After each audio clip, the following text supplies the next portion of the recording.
работи градот, европскиот лајфстайл магазин Евромакс.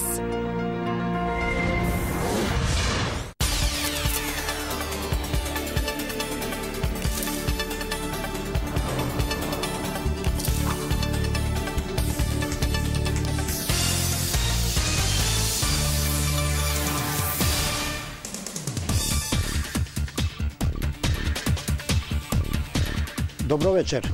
Економијата зависи од парите, парите од економијата и во тој магичен круг да се троши колку што се создава или да се троши со надеж дека ќе се создаваат нови пазарни добра е веројатно целата филозофија на модерниот свет. По правило секоја власт, ако може насекаде во светот троши повеќе од што националната економија тоа може да го покрие. Мотивот е секако да се прикаже поуспешна од што реално е тоа. И нашата не е исклучок секако. Така наречената актуелна светска економска криза е токму резултат на трошење на незаработени во реалната економија, несоздадени нови пари. Нашите дубиози во еден дел се покриваат со парите на гастарбајтерите, нешто од постојано вртање на странски кредити, малку од извозот и така некако постојано на кредит. Големите проблеми настануваат кога потрошеното не може секогаш да се сервисира ниту со дознаките, ниту со кредитите, а инвестициите и извозот се во перманентен дефицит. Влегува ли земја во неизвесен, презадолжен, ризичен вртлок? Чуварите на државната каса велат не, но нивните критичари, експертите вртат со глава.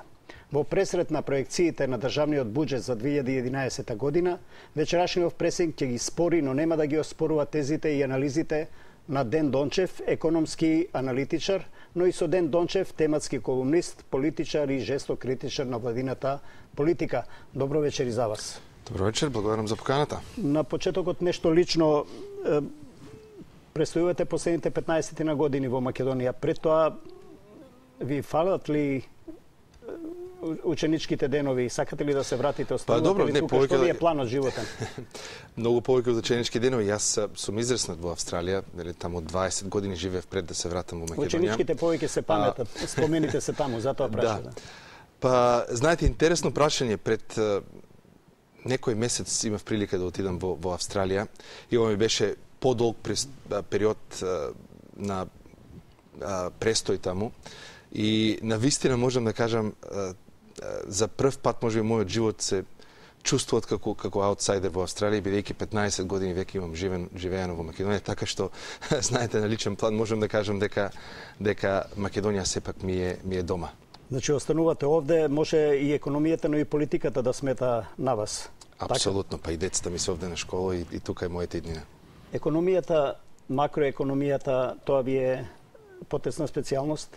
Па добро, на тоа имам завршено и факултет и долгогодишно работно искуство претежно во финансиската област, меѓутоа и на тоа исто така имам завршено магистерски студии, да речеме по макроекономија. Кога докторатот? Па тоа е се надам што поскоро, меѓутоа знаете, бидејќи го правам или имам намера да го правам докторатот во Австралија, сепак ќе земе доста време и првенствено ќе зависи од темпото кој самиот себе си ќе можам да си дозволам да го наметнам. Донче, во јавноста, поготово во стручната, сте познат како експерт по макроекономија, но широката јавност се познава повеќе како личност од политиката, од активноста на политичките партии. Се надам дека ќе има малку време во емисијава подолу да ве запрашам и за некои активности на вашиот на политички план.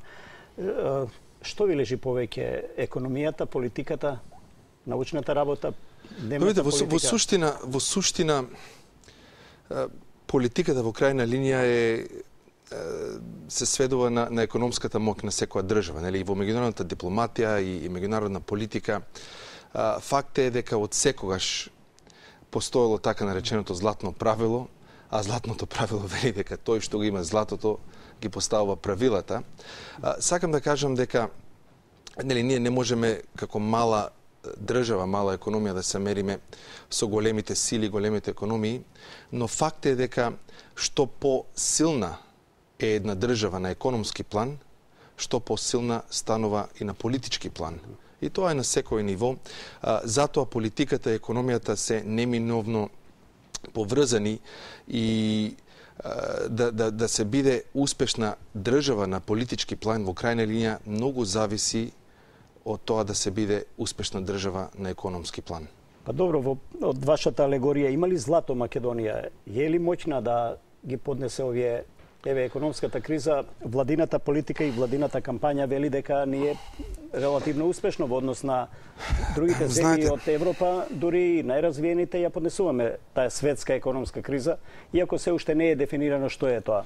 Добро, тоа е, знаете, игра на бројки, на зборови, која ќе се каже, знаете, во економијата кога се прави споредба, треба се споредува наедноставно кажено јаболко со јаболко, нешто слично со други зборови.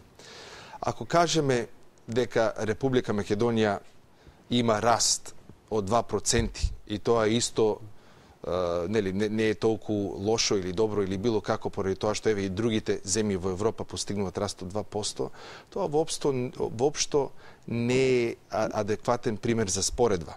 Зошто? 2%, ништо посебно не кажува. 2% и раст за македонската економија, на пример, значи дека годинава државата ќе биде побогата за околу 120 милиона евра. Тоа е све. Значи сме створиле 120 милиона евра поголема вредност од претходната година. Меѓутоа, ако зборуваме за 2% раст на една Америка или Германија, тогаш експоненцијално расте богатството кое се створува, бидејќи станува збор за многу поголеми економии. Затоа не може да зборуваме за проценталниот раст, туку треба да зборуваме за апсолутното зголемување на богатството кое успеваме да го створуваме секоја година, бидејќи споредба со други земји се само валидни доколку станува збор со земји кои се во слична економска состојба како Република Македонија. Добро, тој екстра профит, условно да речем, тој е адекватен и на големината на државата. Од таму е, значи, разликата меѓу номиналното и реалното. Не, поентата ми беше дека вие спомнавте светска економска криза и други споредби. Сакам да кажам дека како мала држава не секогаш имаме простор да се споредуваме со трендовите во глобалната економија, бидејќи станува збор за сосема поинаква економска динамика.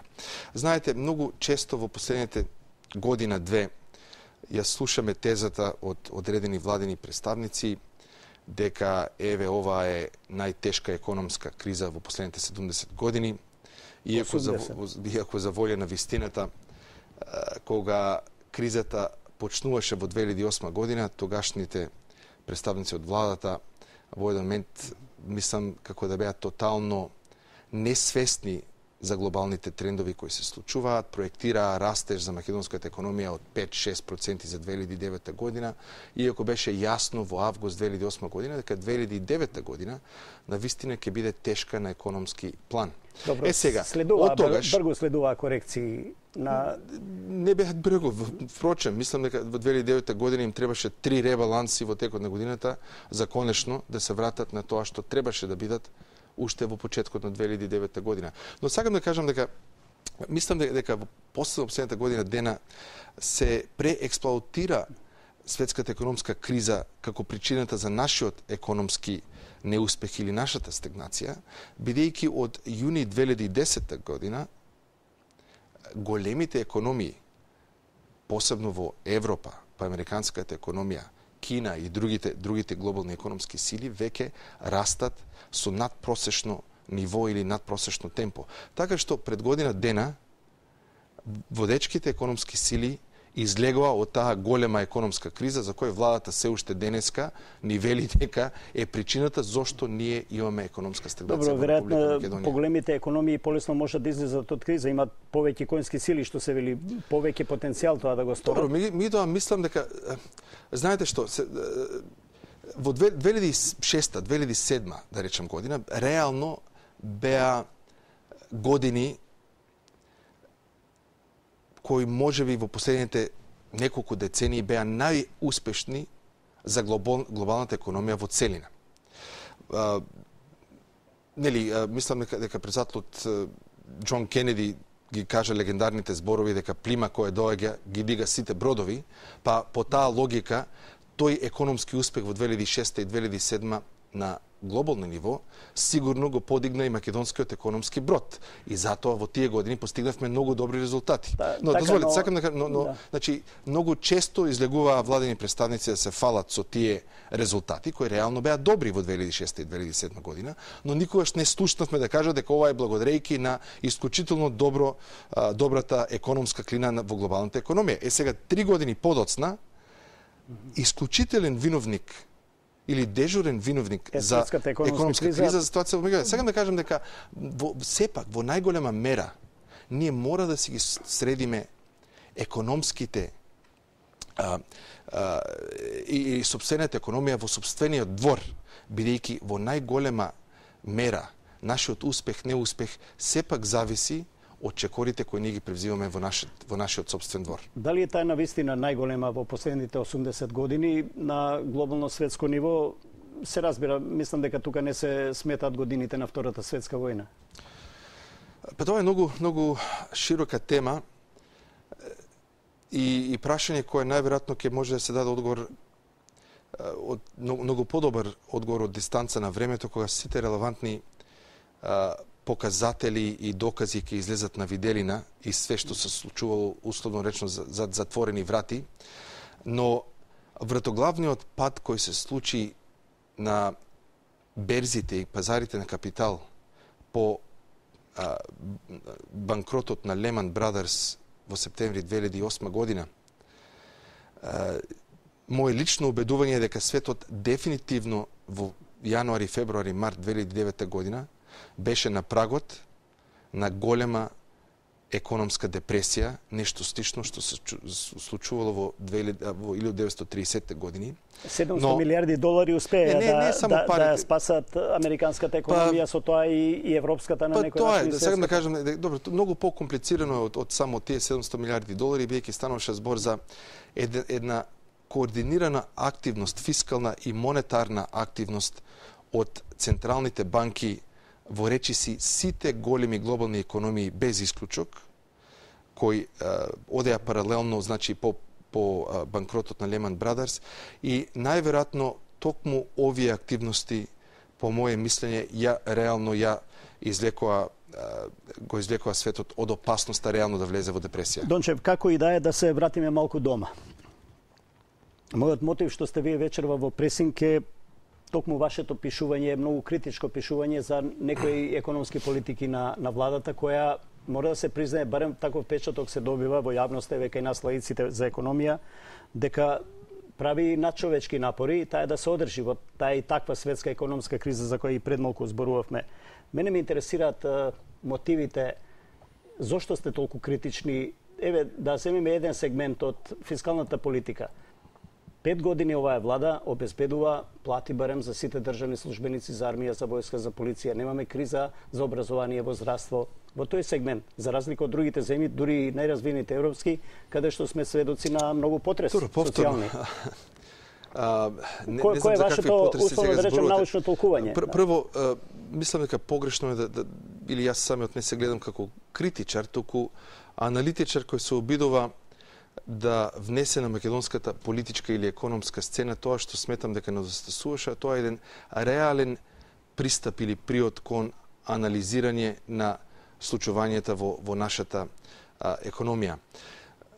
Кога викате дека ние сме стабилни или да сме избегнале некои потреси. Јас само констатирам дека луѓето редовно примаат плата, значи државата ги сервисира тие најчувствителни. Да. Меѓутоа, тоа вашето прашање гледа само код одреден сегмент од стопанството или економијата, тоа е државниот сектор.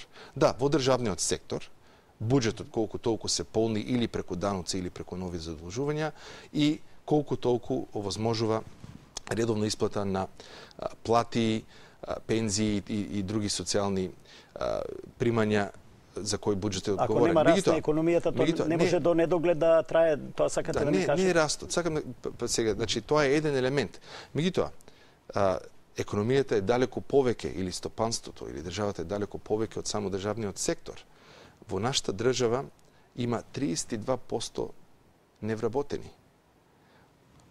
Бројката е иста како што беше и 2006 година, но значи оваа влада не успеала ни во најмала рака да им помогне на овој сегмент од општеството.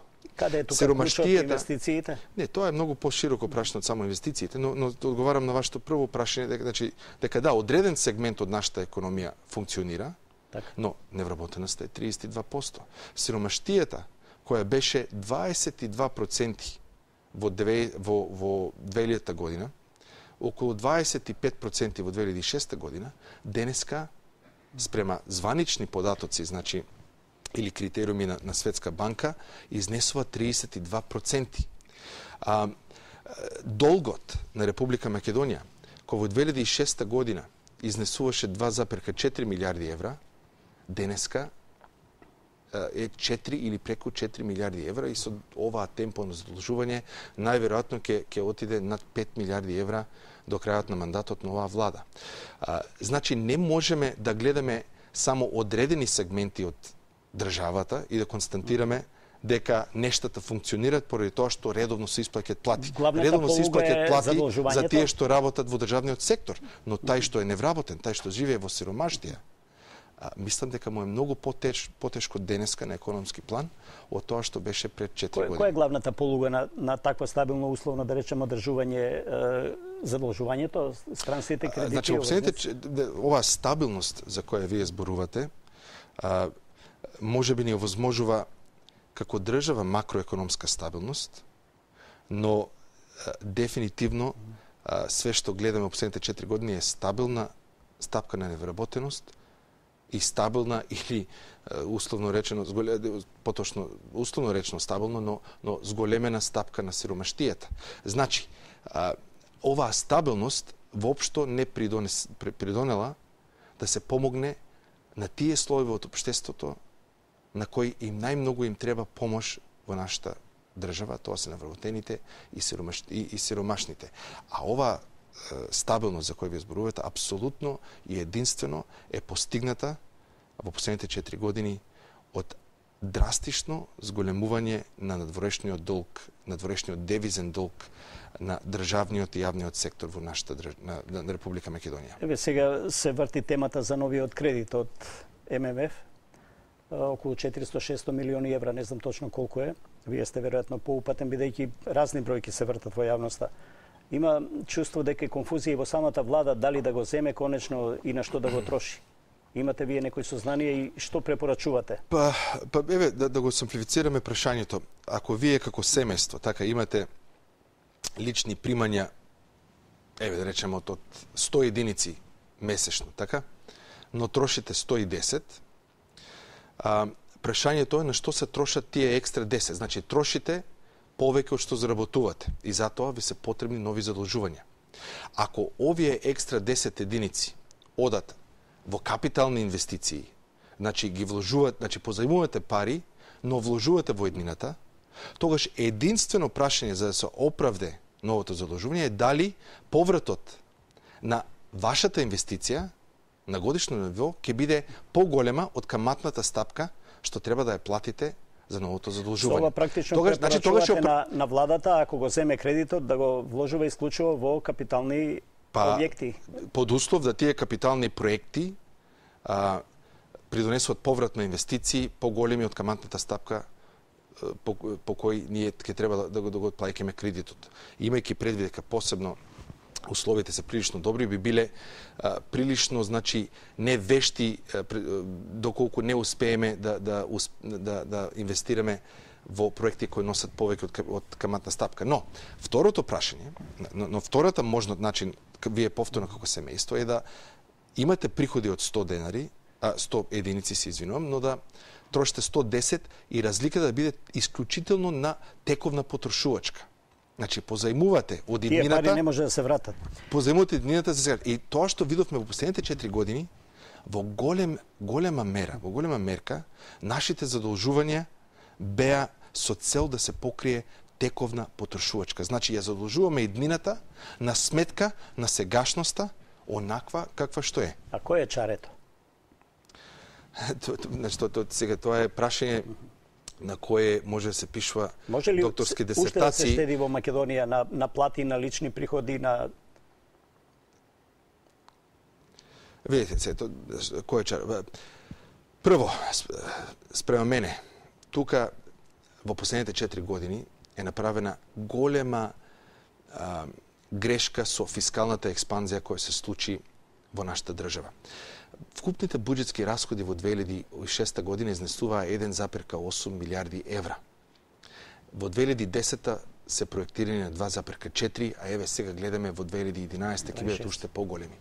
Значи во кумулативен период од 4 или 5 години оваа влада, бидејќи да не забораваме, буџетските расходи на владата се даноци кои сите граѓани, вклучувајќи и фирмите од приватниот сектор, ги платиле кон буџетот за да возможува на Министерството финансии или на владата да ги троши тие пари.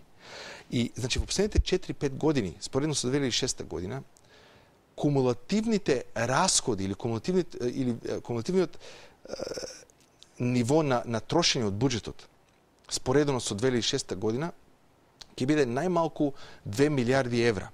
Со други зборови, во 5 години, ова влада ќе исцрпи 2 милиарди евра повеќе од приватниот сектор, кумулативно зборувам, споредено со тоа што правило во 2006 година на годишно ниво. Што вие би предложиле? Каде да го стегне колано? Тоа беше моето прашање. Мислам дека треба обратно. Ако ние приватниот сектор е единствениот мотор, локомотива на една економија. Што повеќе го гушите приватниот сектор со зголемени даноци. Значи продуктивни инвестиции, тоа сакате да ми кажете? Не продуктивни инвестиции. Ние буквално го загушивме приватниот сектор и граѓаните преку драстично зголемување на севкупното данъчно оптеретување.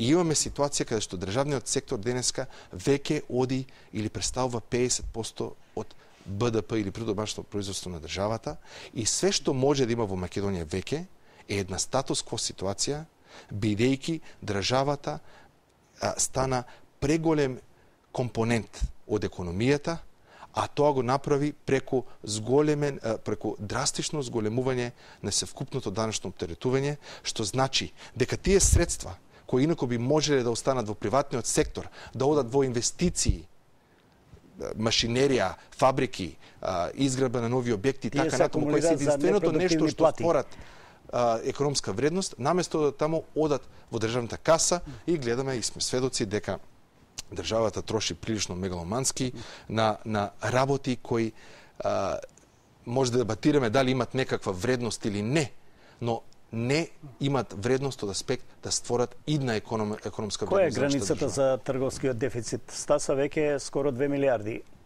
евра. Па колку може да поднесе Македонија генерално според вашите сознанија? Значи порелевантниот показател е дефицитот на тековната сметка, бидејќи трговскиот дефицит го мери значи недостатокот или минусот од вкупниот извоз минус вкупниот увоз. При тоа, после тоа, значи, прашањето е како се финансира тој трговски дефицит, и за наша голема среќа, ние имаме големи приливи и трансфери, дознаки од диаспората, кои веќе изнесуваат 20% од бруто домашното производство. Да паузираме само една секунда да сватиме тежината на оваа. Нашата економија, онаква какво што е денеска единствено е стабилна благодарејќи на 1,3 милиарди евра кои доаѓаат од селениците или луѓе што да привремена работа. И за оваа бројка влегува во калкулацијата на БДП, и било која влада може да излезе и да го присвојува овој податок како свој успех, но тоа уствари укажува колку се по-осиромашена е нашата домашна економија, при што народот е принуден да бара екзистенција надвор од државата. Добро, имам чувство дека премногу констатираме вечерва. Има ли некои излезни решенија што се вака во брсот? Што вие би препорачале како економски експерт?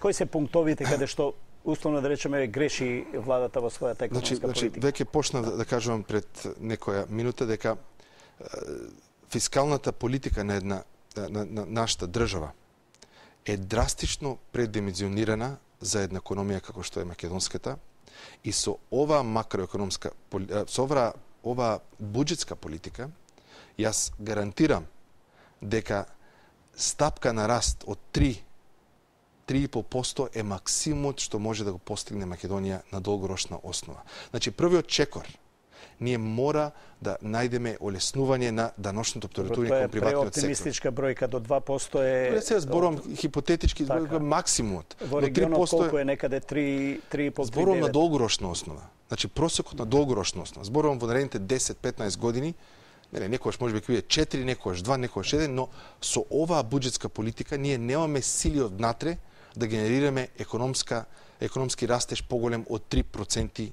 во просек, бидејќи приватниот сектор е буквално загушен од даноците кои ги плаќа кон државниот сектор. Ако добро ве разбрав, во наредните 10 години македонските граѓани не може да очекуваат некое подобрување на квалитетот со ваква на буџетска политика живот. Не. Со ваква буџетска политика добро. Не. И второто прашање е и овде е малце по значи тука е во прашање на комплексно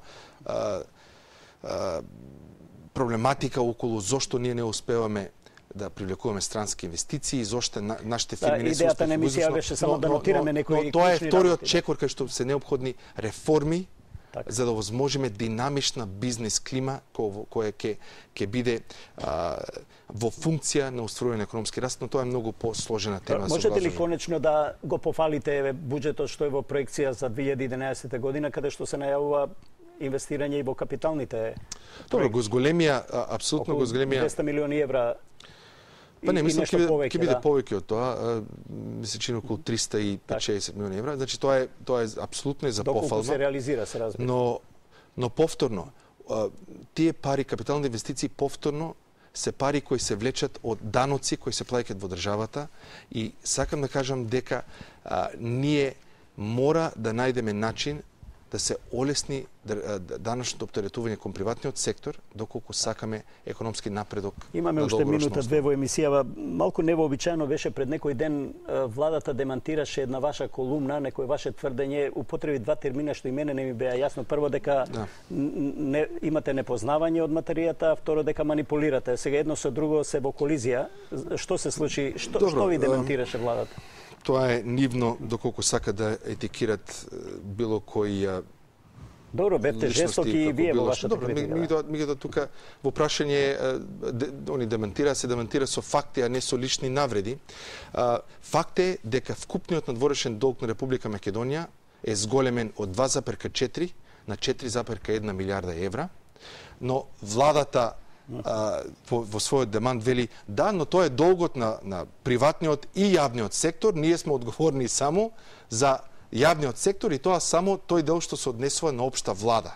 Што мислам е една небулоза која не доликува дури да се коментира, бидејќи државата е одговорна за севкупната макроекономска состојба во државата.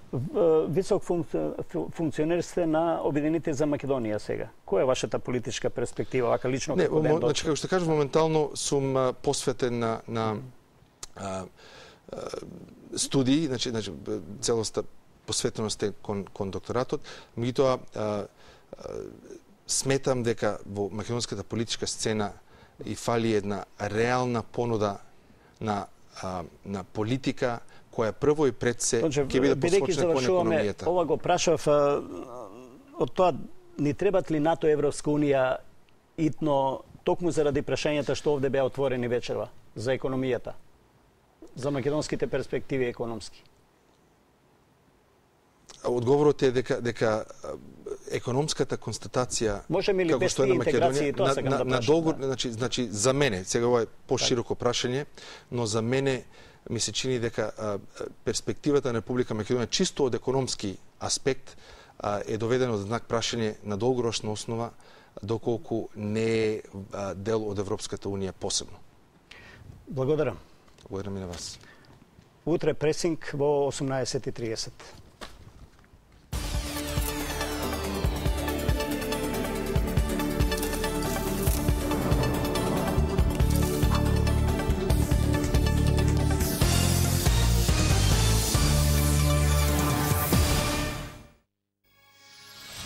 Во првата емисија на Euromax, звездата помеѓу архитектите и дизајнерите, светски познатиот Пиеро Лесони.